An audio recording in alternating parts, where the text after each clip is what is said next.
کون ہے, آپ کس کو سمجھتے ہیں؟ سارے ہی ہیں جی. ہاں, جن کے پاس طاقت زیادہ ہے تو وہ مجرم بھی بڑے ہوں گے. اگر آپ عزت اویل کر رہے ہیں نا اس وجہ سے کہ ہم بڑے ہیں قوم کے, تو رسپانسبلٹی بھی پھر خرابی کی آپ ہی اٹھائیں گے. یہ نہیں ہو سکتا کہ ایک کرکٹ ٹیم جب میچ جیتے تو کیپٹن کے کہ یہ میری وجہ سے ہوا, اور جب ہارے تو وہ ڈال دیں نیچروں کے اوپر. نہیں, پھر اس کو ہی آن کرنا ہے. اس اعتبار سے چونکہ پاکستان میں سب سے زیادہ طاقتور اسٹیبلشمنٹ ہے, اور پہلے دن سے ہی اسٹیبلشمنٹ نے ڈیموکریسی کو یہاں ایکسیپٹ نہیں کیا. ایون انہوں نے محمد علی جناح کے ساتھ بھی اچھا سلوک نہیں کیا. یہ اب ایک الگ سے ایک ٹاپک ہے. پہلے نمبر پہ یہ لوگ مجرم ہیں. اب یہ آ کے ضرور کہہ رہے ہیں ہم پولیٹیکل ہو گئے ہیں اور آندام یہ کریں گے وہ کریں گے. اور ایکس جو آرمی چیف تھے انہوں نے تو باقاعدہ تقریر کی کہ ہم اتنی قربانیاں دیتے ہیں پھر بھی ہم سب سے زیادہ بدنام ہیں, اس کی وجہ ہے کہ ہم نے پالیٹکس میں اپنی دخل رکھی ہوئی ہے, اب ہم نہیں کریں گے. تو یہ خود مانے ہوئے ہیں. اچھا, تو یہ سب سے بڑی ریزن یہ ہے. دوسرے نمبر پہ جوڈیشری ہے, کیونکہ جب بھی کوئی ڈکٹیٹر آیا اسے لیجیٹیمائز اسی جوڈیشری نے کیا. اگر سپریم کورٹ ماشاء اللہ کو ایکسیپٹ نہ کرے تو ماشاء اللہ سسٹین نہیں کر سکتا. یہ ہر ڈکٹیٹر کو ویلکم کہتے رہے, اور آگے پیچھے بھی ان کے جو فیصلے ہیں وہ وقتاً فوقتاً بولتے رہتے ہیں. تیسرے نمبر کے اوپر پولیٹیشنز ہیں. پولیٹیشنز جو ہیں وہ اسٹیبلشمنٹ اور جوڈیشری کے بینیفیشری ہیں, اور وہ ان کے بینیفیشری ہیں. ایک دوسرے کے مفادات, آپ دیکھیں ان کے رشتے آپس میں ہوئے ہیں. یہ تو اچانک بات کھلتی ہے. ایون پارٹیاں ڈیفرنٹ ہوتی ہیں. ایک بھائی پھنسایا ہوا پی ٹی آئی میں, دوسرا نون لیگ کے اندر, کہ تاکہ جب یہاں برا وقت آئے تو ادھر چھلانگ مار جائیں, تو ادھر برا وقت آئے تو ادھر چھلانگ مار دیں. یہ سب ایک ہے. ابھی دیکھیں یہ جو ہمارے ایکس تھے ایف بی آر کے چیئرمین جی, انہوں نے کیا کچھ کھول کے بتایا, اور وہ ڈائی ہارٹ فین ہیں خان صاحب کے, اور انہوں نے اس وقت کی ایک بات بتائی ہے, اس میں انہوں نے خان صاحب کی تعریف بھی کی ہے کہ خان صاحب کو دھوکہ بھی دیا گیا, اور کہیں خان صاحب خود کمپرومائز بھی ہو جاتے تھے پولیٹیشنز کی وجہ سے. اور انہوں نے جب بتایا کہ وہ جو نائب آپ کے چیئرمین ہے پی ٹی آئی کے, ان کے ساتھ سارے لوگ اکٹھے ہو کے آگے, ٹھیک ہے. اسی طریقے سے وہ سگریٹ کے ساتھ جو متعلقین ہیں کے پی میں لوگ سارے کے سارے وہ M P S M N A اکٹھے ہو کے آگے. تو یہ سارے کے سارے لوگ اس سسٹم کے بینیفیشری. یعنی کہ پہلے نمبر پہ ملکی حالات کی خرابی کی ذمہ دار اسٹیبلشمنٹ, دوسرے پہ جوڈیشری, اور تیسرے پہ پولیٹیشن. ہاں جی, اس کے بعد یہ آپ کی بیوروکریسی ہے. یہ بھی ظاہر ہے, یہ بھی تو بدماش بنے ہوئے ہیں نا جی. آپ ان لوگوں کے بنگلے دیکھیں انگریزوں نے ان کو کیا دیا, خود تو وہ چھوٹے چھوٹے گھروں میں رہتے ہیں, ان کو کس طرح کی زندگی یہاں دے کے گئے. اور اس کے بعد پھر آپ کے وڈیرے, اور وہ پولیٹیشنز کی کیٹیگری میں اگر آپ نے فال کروانا ہے, وہ الیکشن نہ بھی لڑے وہ کنگ میکر ہوتے ہیں. اور اس کے بعد علماء کا طبقہ بھی یقیناً ذمہ دار ہے, کیونکہ انہوں نے جو ویکلی گیدرنگ تھی جمعے کی, وہ نکاح طلاق کے مسائل بتانے کے لیے, استنجے کا طریقہ بتانے کے لیے نہیں, یہ پولیٹیکل گیدرنگ ہے. عید کی ہماری اینول پولیٹیکل گیدرنگ ہے, اور حج کی انٹرنیشنل پولیٹیکل گیدرنگ ہے. انہوں نے اس کو دوسری طرف کر دیا. ہمارے تو مساجد میں لکھا ہوتا ہے یہاں پہ سیاسی گفتگو کرنا منع ہے. جی جی جی, تو سیاسی گفتگو کرتے ہیں نا آپ. جب گورنمنٹ ان کے مدرسوں کا پوچھتی ہے حساب کتاب بتاؤ ذرا چندوں کا, تو پھر یہ سیاسی گفتگو بھی کرتے ہیں آ کے. جب آپ ان کے مفادات کے اوپر ضرب لگاتے ہیں تو ساری سیاسی گفتگو یہ لوگ کر رہے ہوتے ہیں. اور میرا خیال ہے مولانا فضل الرحمان صاحب یا سراج الحق صاحب یا باقی جو سیاسی جماعتیں ہیں, ان کے لیڈرز کے بعد کم از کم مذہبی طبقے کو تو یہ کہنا نہیں چاہیے کہ سیاست جو ہے وہ دین سے الگ ہے کوئی.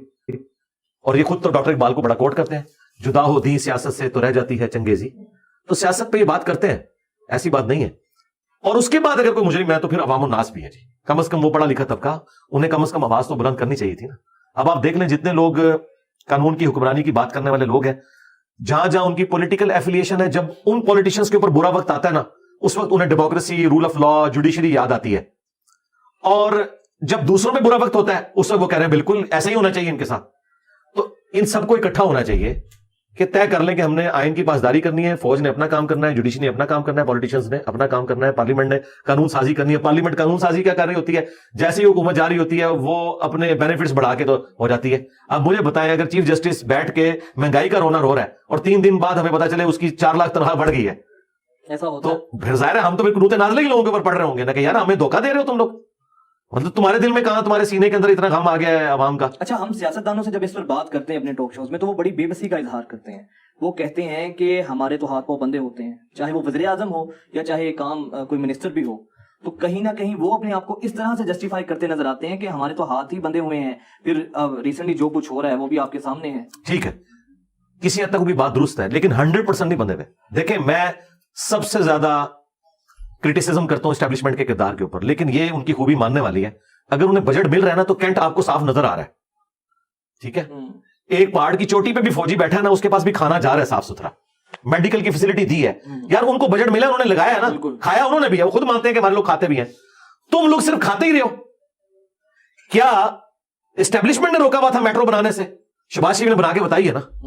ٹھیک ہے, BRT نہیں بنی آپ کی, آپ تو بند ہی ہو گئی. ٹھیک ہے ہاں تو آپ دیکھ لینا. تو اب کم از کم شہباز شریف سے ان کو معافی مانگنی چاہیے نا, جو اتنی لمبی لمبی زبانیں کھول کے کہتے تھے اتنے میں تو 10 بن جاتی ہیں, تم نے 10 کے برابر پیسے لے کے بھی ایک نہیں چلا سکے, تو کریڈٹ دو نا اس کو. تو میٹرو کیا اسٹیبلشمنٹ نہیں بننے دے رہی تھی؟ یہ آپ پنڈی اسلام آباد کی میٹرو, میرا تو وہ دوسرا سٹی ہے, تو میں کہتا ہوں کہ مجھے تو اتنی خوشی ہوتی ہے, 8 یونیورسٹیز آ رہی ہیں اس میٹرو کے اوپر, بچیاں عزت کے ساتھ سفر کر رہی ہیں.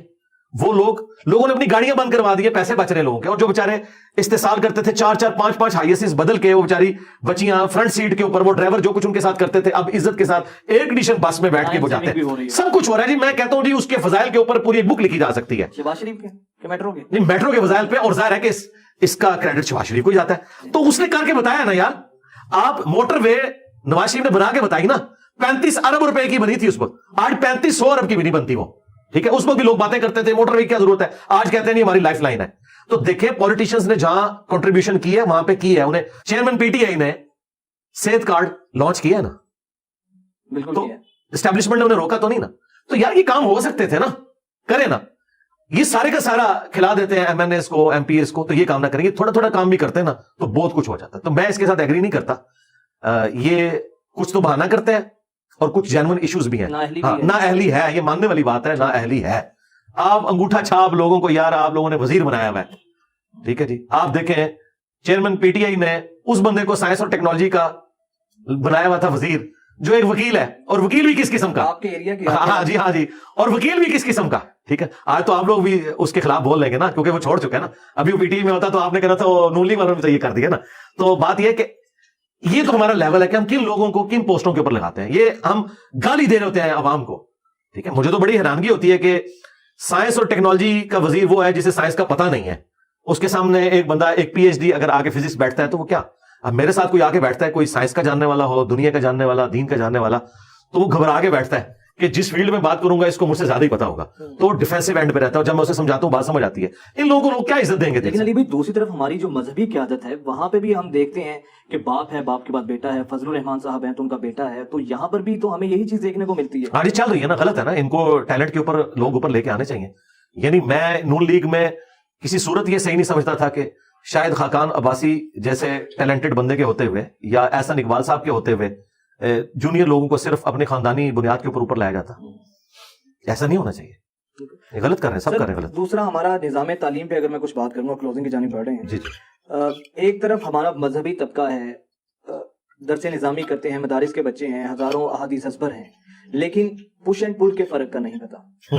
دوسری طرف ایک وہ ہمارا طبقہ ہے جو ایلیٹ سکولز میں, جو ایلیٹ طبقہ کہلاتا ہے کہ بہت اے لیول او لیولز کے بریلینٹ اپنے اپنے اس پہ محاذ پہ کام کر رہے ہیں, ایجوکیشن میں سب سے آگے ہیں, لیکن سورہ اخلاص تک نہیں آتی. یہ جو دو کنٹراڈکشن ہے, تو اس سے تو آٹومیٹکلی ہمارے ملک میں پھر different school of thought he پیدا ہوگا. جی اسی طرح ہی ہو رہا ہے نا. لیکن میں آپ کو بتاؤں اب تبدیلی آ رہی ہے, اور یہ میں کوئی جذباتی بات نہیں کر رہا, یہ ریالٹی ہے. ہمارے جتنے اسٹوڈنٹس ہیں سارے پڑھے لکھا طبقہ ہے, ڈاکٹرز ہیں, انجینئرز ہیں, پروفیسرز ہیں, یونیورسٹیز میں پڑھنے والے لوگ ہیں, اور دین ماشاءاللہ ان کو علماء سے بھی اب زیادہ آتا ہے. ہماری ویڈیوز کی برکت سے وہ دین کو سیریس لے رہے ہیں. ہاں اسکولنگ سسٹم اور مدرسہ سسٹم اس میں فالٹ موجود ہے, تو اس کے اوپر ہم صرف رونا ہی رو سکتے ہیں نا.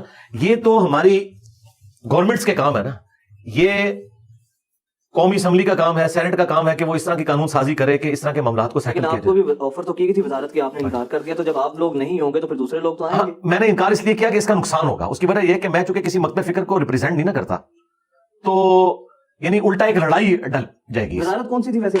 مذہبی امور.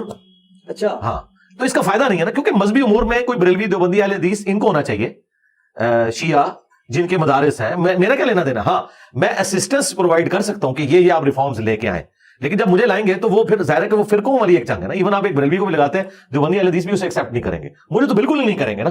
تو بجائے ایک گن پوائنٹ کے اوپر بلکہ ہمیں کنونس کر کے اپنے معاملات کو لے کے چلنا چاہیے. تو یہ ہمارا اسکولنگ سسٹم میں بہتری اگر لائی جائے, جس طرح الہدا انٹرنیشنل اسکول سسٹم ہے ڈاکٹر فرحت ہاشمی کا, وہاں پہ وہی چیز ہے جو آپ چاہ رہے ہیں کہ دنیاوی تعلیم بھی ہے اچھی, دین کی بھی تعلیم سکھائی جاتی ہے. تو یہ آہستہ آہستہ ہوگا, سٹارٹ تو لینا ہوگا, لیکن یہ گورنمنٹوں کے کرنے کے کام ہے. ہم وائزین ہیں صرف, یا ہم زیادہ سے زیادہ انٹلیکچوئل ان پٹ دے سکتے ہیں, باقی جو ڈیسیژن میکر ہیں وہ تو یہ لوگ ہیں نا, یہ ان کے کرنے کے کام ہے.